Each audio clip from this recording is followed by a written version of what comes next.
नमस्कार दोस्तों। इस कहानी का प्लॉट बहुत ही रोमांचक और रहस्यमय है। वीर के जन्म के साथ ही उसके जीवन में शुरू होने वाले संघर्ष और उसके पिछले जन्म का श्राप कहानी में एक गहरा सस्पेंस और डर पैदा करता है। इस कहानी में एक लड़के को एक लड़की ने पिछले जन्म में श्राप दिया था कि वह जब भी अगला जन्म लेगा वह उसे अपना बदला जरूर लेगी, और करीब 100 साल के बाद उस लड़के का जन्म मुंबई के एक बहुत बड़े बिजनेसमैन यश राठौर के घर में हुआ, और उस लड़के का नाम वीर है। वीर के कुलगुरु ने वीर के जन्म के समय ही जब उन्होंने कुंडली बनाया था तब ही उसके घर वालों को पिछले जन्म के श्राप का कारण बता दिया था, और यह भी बताया था कि अगर वीर के 22वें जन्मदिन के पहले उसकी शादी नहीं हुई तो वीर की जान नहीं बचाई जा सकती है और वह आत्मा वीर को ले जाएगी। यह कहानी बहुत ही हॉरर, सस्पेंस और थ्रिलर से भरी हुई है। अगर इस स्टोरी में कुछ भी आपको एक्स्ट्रा और चाहिए तो प्लीज़ बताइएगा। आप कहानी शुरू करते हैं। यह कहानी मुंबई के बहुत बड़े बिजनेसमैन यश राठौर की है। आज राठौर मेंशन को पूरी तरह से दुल्हन की तरह सजाया गया था। मेंशन में बहुत चहल पहल थी और हर तरफ खुशी का माहौल छाया हुआ था। ऐसा लग रहा था जैसे कोई बहुत खास और बहुत भव्य आयोजन होने वाला है।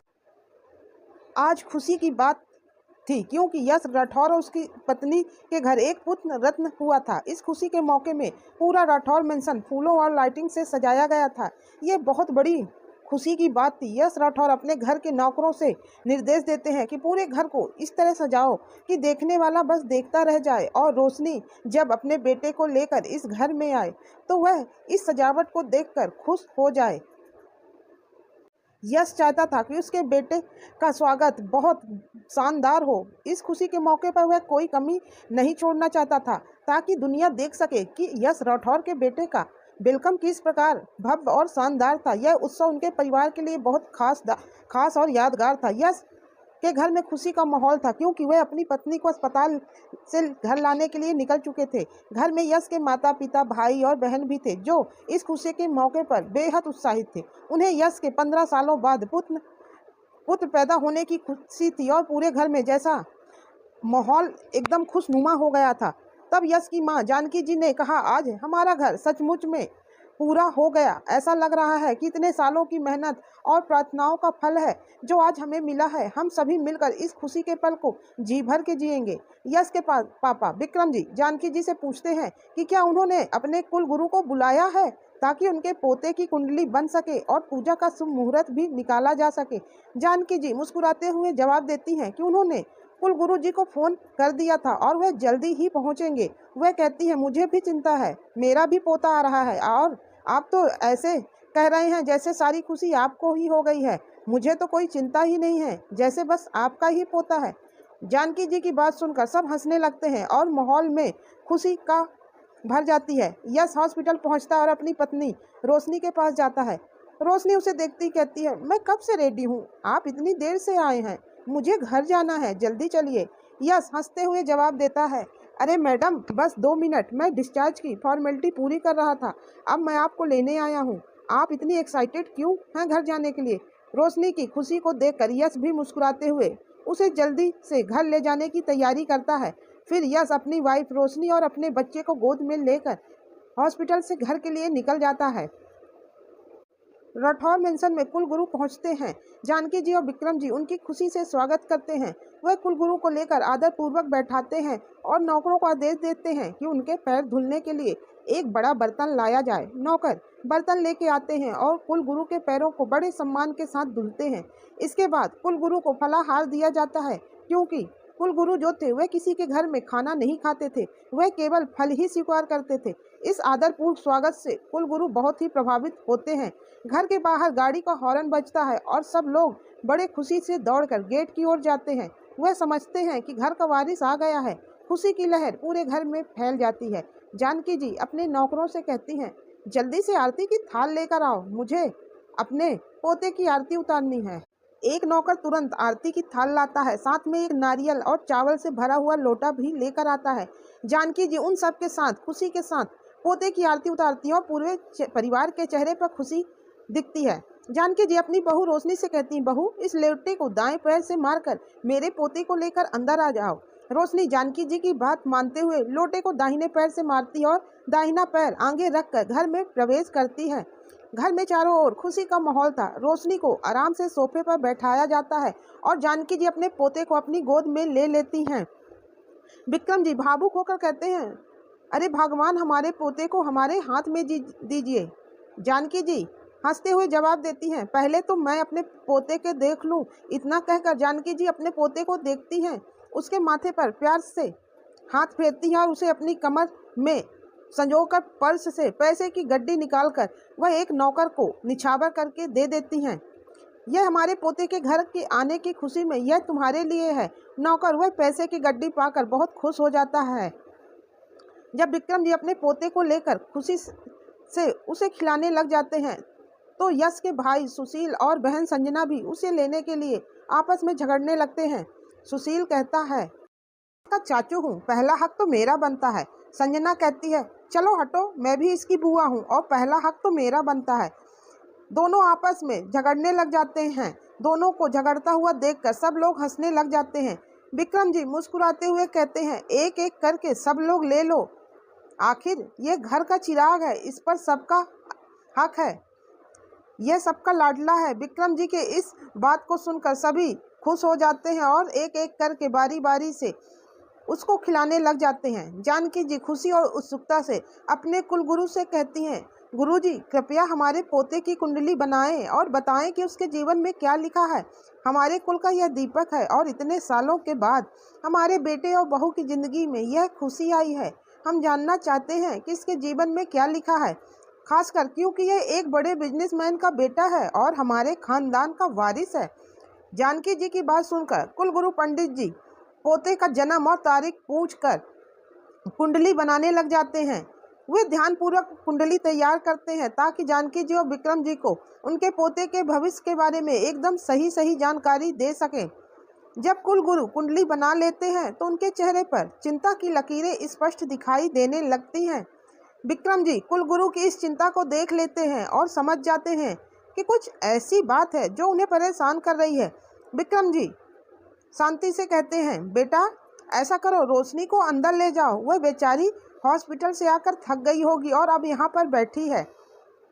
यश अपने पिता की बात समझ जाता है और तुरंत यश रोशनी को रूम के अंदर ले जाता है और उसे आराम से बेड पर लिटाकर उसे एक ब्लैंकेट उड़ा देता है और पास में अपने बेटे को लिटाकर उसे माथे पर किस करके वह रूम से चला आता है। रोशनी को उसके कमरे में छोड़कर यश जब हाल में आता है तो संजना से कहता है, तुम भाभी के साथ रहो, उसका ख्याल रखना। संजना अपनी भाभी के पास चली जाती है। अब हाल में कुलगुरु विक्रम जी, जानकी जी, यश और सुशील सभी कुलगुरु की ओर ध्यान लगाए हुए देख रहे थे। कुलगुरु उनकी निगाहों को देखकर समझ जाते हैं कि वह सब जानना चाहते हैं कि उनके पोते की कुंडली में क्या लिखा है। कुलगुरु स्थिति की गंभीरता को समझते हुए और बात शुरू करते हैं। कहते हैं, विक्रम जी से कहते हैं, देखिए विक्रम जी, आपके घर का वारिस है, इसकी ज़िंदगी सब कुछ अच्छा है, बहुत नाम है, बहुत पैसा है और आपका बेटा बहुत संस्कारी बेटा है। इतना सुनकर सब लोग के चेहरे पर एक मुस्कान आ जाती है। तभी कुलगुरु कहते हैं, लेकिन इसके जीवन में एक बड़ा खतरा है। कुलगुरु ने जैसे ही अपने यह शब्द दोहराए सबके माथे पर सिकन सी आ गई, सब परेशान हो गए। तब कुलगुरु कहते हैं, इसे जो नुकसान पहुंचा सकता है यह एक बहुत बड़ा खतरा है, इसकी ज़िंदगी को यह समाप्त भी कर सकता है। कुलगुरु की यह बात सुनकर सबके चेहरे पीले पड़ जाते हैं। कुलगुरु की बात सुनकर ऐसे लगता है जैसे उनके शरीर से किसी ने जान निकाल ली हो। परिवार के सदस्य चिंता और डर से भर आते हैं और उनकी स्थिति की गंभीरता को समझते हुए कुलगुरु कहते हैं, घबराइए मत और व्याकुल मत होइए। कुलगुरु जी, अपनी आप कैसी बातें कर रहे हैं? मेरे बेटे की कुंडली में ऐसा क्या लिखा है जो उसकी जिंदगी खत्म कर सकता है? मुझे जानना है। मुझे इतने सालों के बाद यह खुशी मिली है और अब आप मुझे 2 पल में मेरी सारी खुशी छीन लेने की बात कर रहे हैं।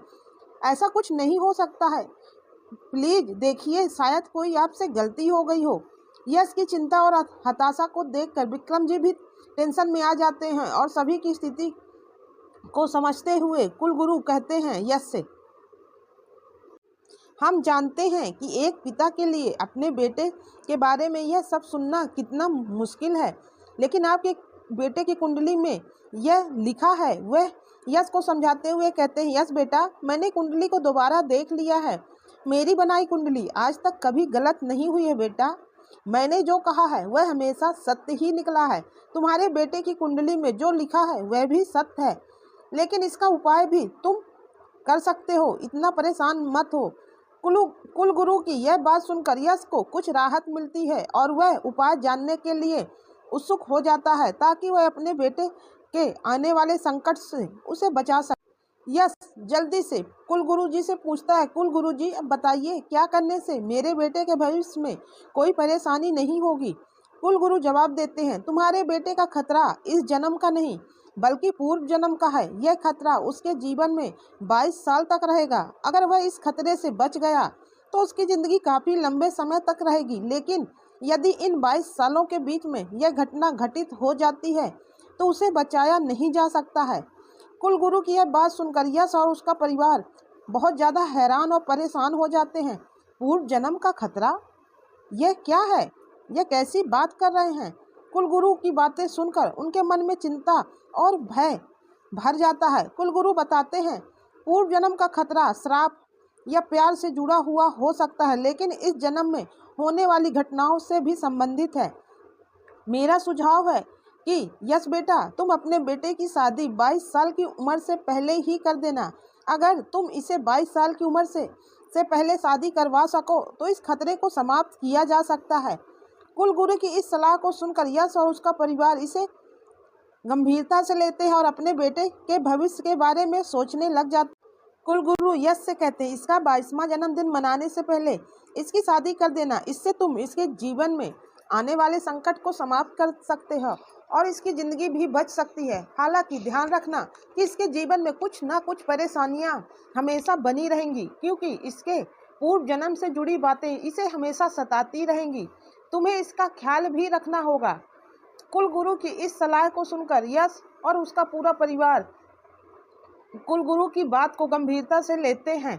कुलगुरु यश से कहते हैं, तुम्हें ध्यान रखना होगा कि जब भी यह तुमसे अपने सपने या अपने जीवन में घटित होने वाली बातों को पूछे तो कभी भी उसे यह मत बताना कि यह सब उसके पूर्व जन्म से जुड़ा हुआ है।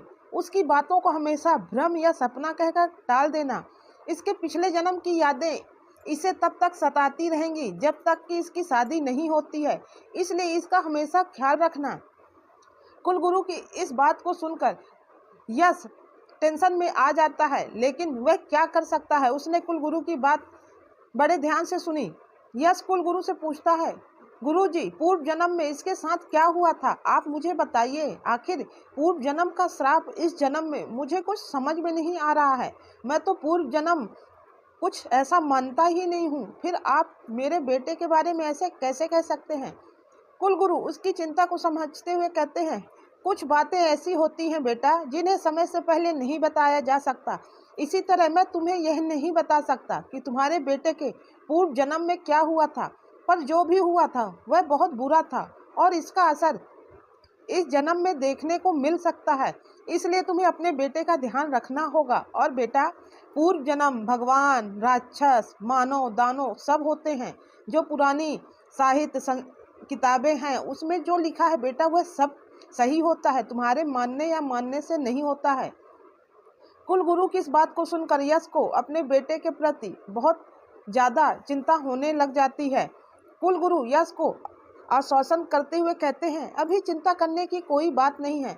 बस तुम्हें यह ख्याल रखना है कि उसकी शादी तुम्हें उसके 22वें जन्मदिन से पहले करनी होगी, तो उसकी ज़िंदगी में कोई दिक्कत नहीं होगी और उसकी ज़िंदगी सुखमय और लंबी रहेगी।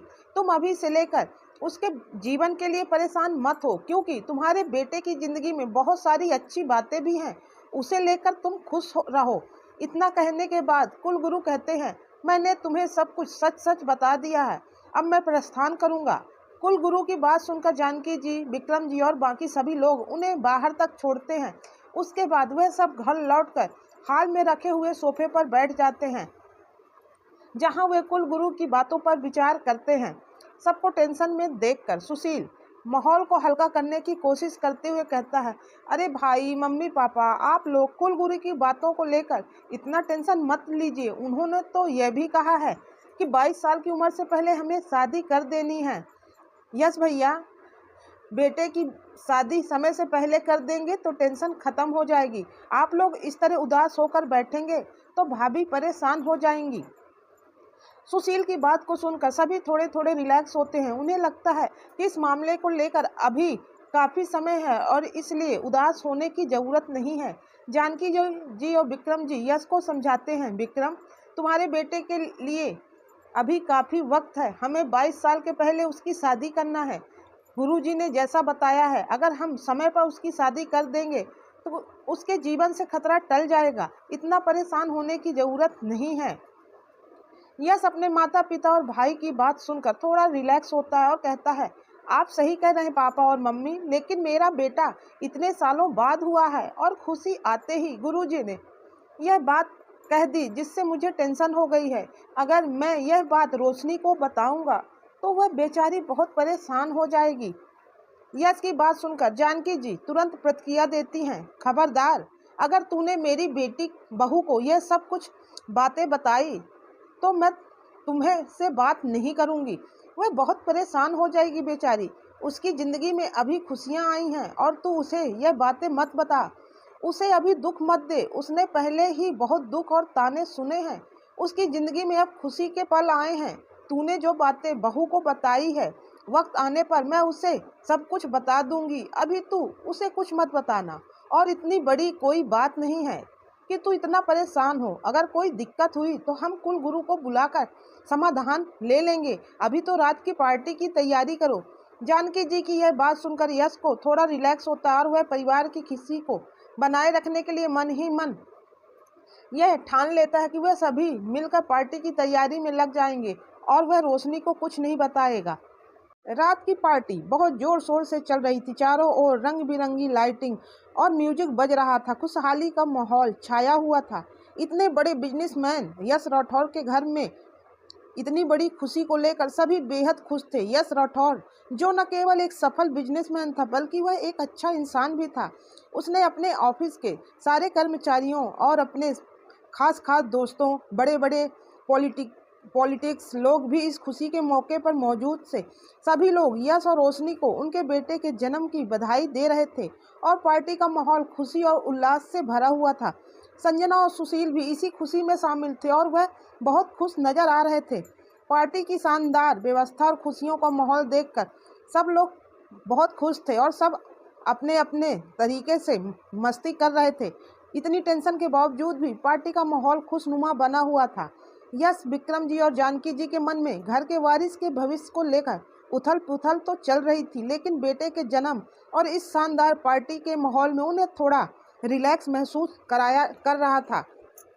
पार्टी वाकई बहुत शानदार थी और रात के करीब 2-3 बजे तक चलती रही।